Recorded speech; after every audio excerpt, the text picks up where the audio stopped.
దీనికి కారణమైనటువంటి వాళ్ళని ఏం చేయాలంటారు? అంటే అందరూ కూడా వాళ్ళ కుటుంబ సభ్యులు కూడా కారు నడిపినటువంటి డ్రైవర్ మీద కేసు పెట్టడం జరిగింది. మరి నిజంగానే తన తప్పిదం ఉందంటారా? అంటే ఎర్లీ మార్నింగ్ కూడా కొంత నిద్ర మత్తులో మబ్బు కారణంగా నడపడం జరిగింది. అప్పుడు యాక్సిడెంట్ అయింది. తన వల్లే వాళ్ళ కూతుర్ని పోగొట్టుకున్నామంటూ కూడా వాళ్ళ కుటుంబ సభ్యులు రోధిస్తున్నారు. చాలా అసలు వాళ్ళు చాలా డిప్రెస్డ్ కూడా వెళ్ళిపోవడం జరుగుతుంది. మరి ఏం చెప్తారు? మన సాయన డిప్రెషన్ వల్ల కాదు, ఇది ఏమైంది చెప్పలేము కదా. ఆడ ఏమైంది, వాచ్మెన్ డ్రైవర్ తప్పు ఉందా అని చెప్పలేం, ఏం తప్పు లేని తెలియదు. ఆడ చూసిన తర్వాత తెలుస్తుంది. ఇప్పుడు సిబిఐ వాళ్ళు ఇన్వెస్టిగేషన్ తెలిసిన తర్వాత తెలుస్తుంది ఏమైంది ఏం కాదు. మనం ఏం డిసిషన్ లేదు. చాలా బాధ ఉంది, కానీ సాయన ఇట్లా అయిపోయింది, వాళ్ళ బిడ్డకి ఇట్లా లాస్య నందితకి మన ఎమ్మెల్యే క్యాండిడేట్కి ఇట్లా అయిందని చాలా బాధ ఉంది మన కంటోన్మెంట్కి.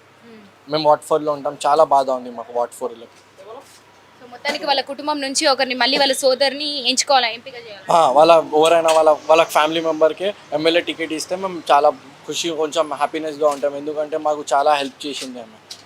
లాస్య గారు తీరని లోటు మిగిల్చి వెళ్ళిపోయారంటారా? తీరని లోటు మిగిల్చి వెళ్ళిపోయారంటారా? మీ అందరికీ బాధ చాలా బాధ ఉంది. లాస్య మేడం ఇట్లా అయిపోయింది. మేము 2 days బ్యాకే లాస్య మేడం వాళ్ళ డాడీ యానివర్సరీకి ముందే కలిసినాం, ఫోటో దిగినాం, అన్నీ చేసినాం. కానీ చాలా బాధ ఉంది ఇట్లా అయిపోయింది. కానీ మేము ఇట్లా అమ్ముకోలే ఇట్లా అవుతుందని. మేము అనుకున్నాం చాలా చేస్తుంది లాస్య మేడం మా కోసం, ఇంకా డెవలప్మెంట్. చిన్న ఏజ్లో అయిపోయింది, చాలా డెవలప్మెంట్ చేస్తుందని అనుకున్నాం. పోస్ట్లో 3 నెలలు మాత్రమే ఉన్నారు కదా. నవంబర్లో గెలిచింది. మేము చాలా హ్యాపీనెస్ అయిపోయినాం. మేము చాలా కష్టపడ్డాం, ఆమెనే గెలవాలని చాలా కష్టపడ్డాం. మేము ఓడుకున్నాం, ఆమెనే గెలవాలని చాలా ఓటుతో తిరిగినాం ఆమె కోసం. ఆమె చేసినాం, ఆమె ప్రేమ కోసం ఆమె చాలా చేసినామని మేము ఇట్లా గెలిచింది ఆమె లాస్య మేడం. మాకు చాలా హ్యాపీనెస్ ఉంది, కానీ ఇది అయిపోయిందని చాలా బాధ ఉంది మాకు. మీరు ఎన్నాళ్ళుగా ఉంటున్నారు ఇక్కడ ఈ గల్లీలో? నాది పుట్టూరు అంతా ఇక్కడ, మా తాత ముత్తాతల నుంచి అంతా ఇక్కడ మేము. ఏం చెప్తారు లాస్య నందిత గారి గురించి, అదేవిధంగా ఎమ్మెల్యే వాళ్ళ నాన్న సాయనగర్ గురించి ఏం చెప్తారు? మీకు ఏం తెలుసు అలా కుటుంబ సభ్యుల గురించి? ఎట్లా ఉండేవారు? ఇక్కడ చాలా ఏళ్ళ నుంచి ఉన్నాడు. నేను చాలాసార్లు ఓటేసిన. తెలుగుదేశం పార్టీ నుంచి ఆయన ఉండే, తర్వాత తెలుగుదేశం పార్టీ ఉన్నప్పుడు కూడా నేను ఆయన నెంబర్ బొలారం డివిజన్ నుంచి నేను తిరిగాను. సాంబయ్య గారిని కౌన్సిలర్ ఉండే, అతని ద్వారా నేను తిరిగాను. నాకు అక్కడ ఒక షాప్ ఉంది బొలారంలో, అతని ద్వారా సాయన గారితో తిరిగాను. చంద్రయ్య అని చెప్పి, అంజయ్య, మేమందరం ఒక కేవీఆర్ నగర్, కందడ వెంకటరెడ్డి నగర్ నుంచి అక్కడ మెంబర్స్ ద్వారా మేము తిరిగాము. మంచి అనుభవం ఉంది, మంచి వ్యక్తి, అందరినీ చాలా గౌరవం ఇస్తాడు, మంచి సోషల్ వర్కర్, మంచి అన్ని విధాలుగా ఏ బాధ వచ్చినా చేసినా మాకు అన్ని విధాల మంచినీళ్ళ సౌకర్యం కానీ ప్రతి ఒక్క సౌకర్యానికి మాకు సహకరించేవారు, అడగంగానే చేసేవారు. మంచి వ్యక్తి ఉండే.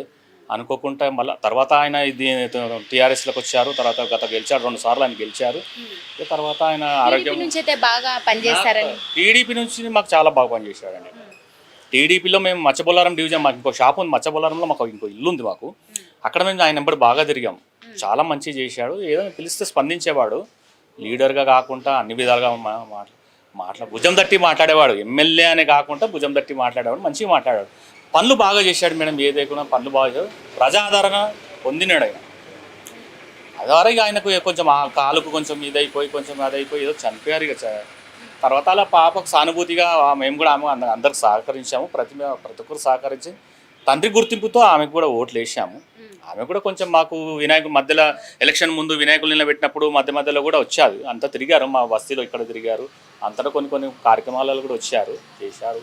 పీరు నిలబెట్టినా కూడా వచ్చారు. ముస్లిమ్స్ వాళ్ళ పీరు నిలబెట్టినా వచ్చింది.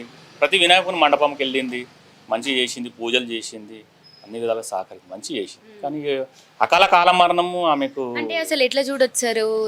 ఇప్పుడు సాయన్న గారు చనిపోయిన సంవత్సరం లోపే ఇద్దరు చనిపోవడం అనేది కూడా ఫిబ్రవరిలో, వాళ్ళ నాన్నగారు చనిపోయింది కూడా ఫిబ్రవరిలోనే. అదే అసలు నిజంగా అంటే ఆశ్చర్యాన్ని మేము కూడా ప్రజలమంతా మేము ఇక్కడ నియోజకవర్గం నుంచి దిగ్భ్రాంతికి లోనవుతున్నాం ఆ విషయం. ఒకటే సంవత్సరంలో ఇట్లా జరగడం అనేది, మరి అది ఎందుకు ఇద్దరు చనిపోవడం, అదే ఒకే నెలలో ఫిబ్రవరిలోనే ఇద్దరు చనిపోవడం అనేది ఇంకా చాలా అంటే ఇంకా బాధాకరం. అండ్ 3 సార్లు కూడా మరణం దాకా వెళ్ళి కూడా వెనక్కి వచ్చారు. అసలు దీనిపైన ఎట్లా చూడొచ్చు?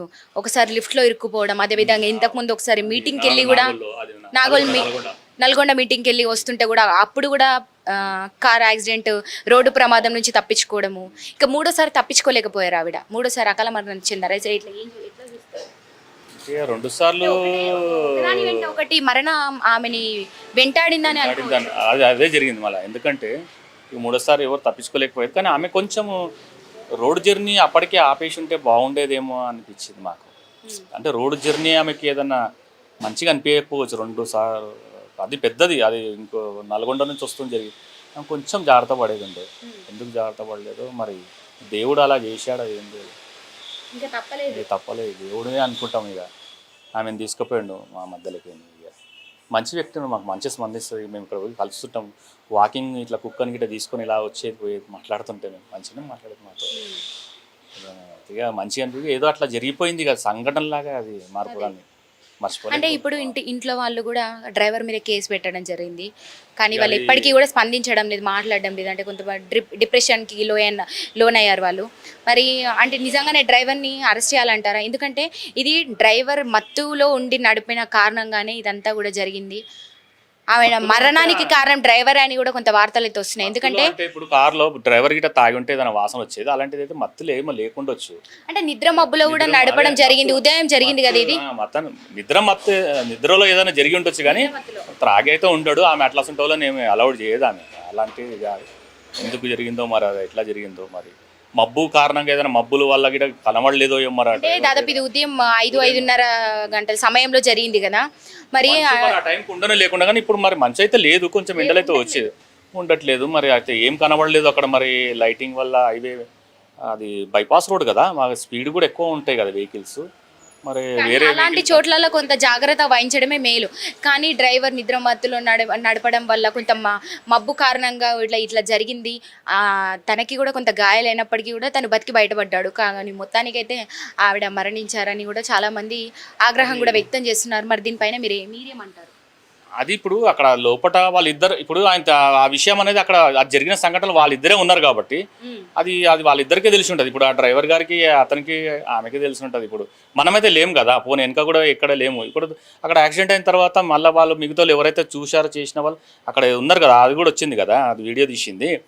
ఇక మరి అది తెలియాలి అక్కడ, మనం దాన్ని ఎట్లా అనలేము. కొన్ని పోలీస్ వాళ్ళు, ఆమె ఫ్రెండ్, ఆమె లాస్య మేడం కూడా ఆమె ఫ్రెండ్గా, మేమంతా ఒక బస్సులో అయితే ఇక అట్లా జరిగింది. ఇప్పుడు మనం ఏం అనలేము. పోలీసులు కూడా వాళ్ళు చేయవలసింది వాళ్ళు చేస్తారు కాబట్టి మనం వాళ్ళకి ఏం ఎదురు మాట్లాడలేము. చూస్తారు వాళ్ళు కూడా చేసేది. పోలీసుల విచారణ కూడా కొనసాగుతుంది. అయినప్పటికీ కూడా నిజంగానే అంటే ఇంట్లో వాళ్ళు కూడా, లాస్య గారి కుటుంబ సభ్యులందరూ కూడా కేసు పెట్టడం జరిగింది డ్రైవర్ మీద.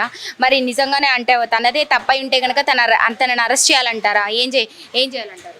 ఇప్పుడు ఎవరు ఏమన్నా చెప్పినా అరెస్ట్ చేయాలా చేయదన్నా కూడా పోలీసులు దాని వివరణ చేస్తారు కదా.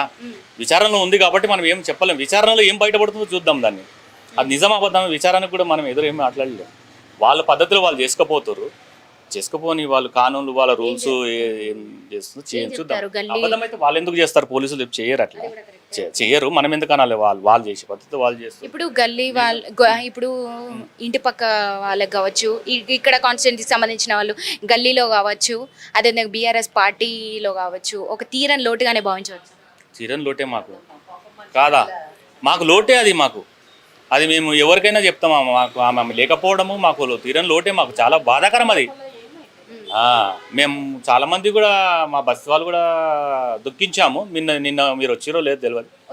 మేము కొంచెం బాధపడ్డాం, అందరం ఎవరు బాధపడ్డాం, బాధతో ఉన్నాం. మాకు బాధ ఉంటుంది. ఇక వాళ్ళ ఇంటోళ్ళు కొంచెం డిప్రెషన్లో అనిండొచ్చు, ఏదైనా అనిండొచ్చు. మళ్ళీ తర్వాత చూస్తారు కానూను ఏం చేయాలనో, పోలీసులు ఏం చేయాలనో వాళ్ళు విచారం చేస్తారు. ప్లేస్ లో ఇంకొకరిని ఊహించుకోగలరా? అంటే ఫ్యామిలీ మెంబర్స్ కావాలి మాకు, వాళ్ళ ఫ్యామిలీ నుంచే, మా ఫ్యామిలీ నుంచే కావాలి. వాళ్ళ ఫ్యామిలీ మాకు అంతా అందరం మేము పోతుంటాం, కలుస్తుంటాం, చేస్తుంటాం. వాళ్ళ అక్క చెల్లెళ్ళు వాళ్ళంతా, వాళ్ళ నాన్న, వాళ్ళ నాన్న ఎంబడి తిరిగినప్పుడు వీళ్ళంతా చిన్న వాళ్ళే ఉండే కదా. మేము అట్లా మాకు ఆ ఫ్యామిలీ మీద మాకు అభిమానం, వాళ్ళ మీద. లాసనందిన వాళ్ళ సాయన్న గారు మాకు, వాళ్ళ మీద మాకు సానుభూతి. మాకు వాళ్ళు మంచి వాళ్ళు. మాకు తండ్రి అడుగుజాడలే నడుస్తున్నారు వాళ్ళంతా. మాకు అభిమానమే, వాళ్ళంతా అభిమానం.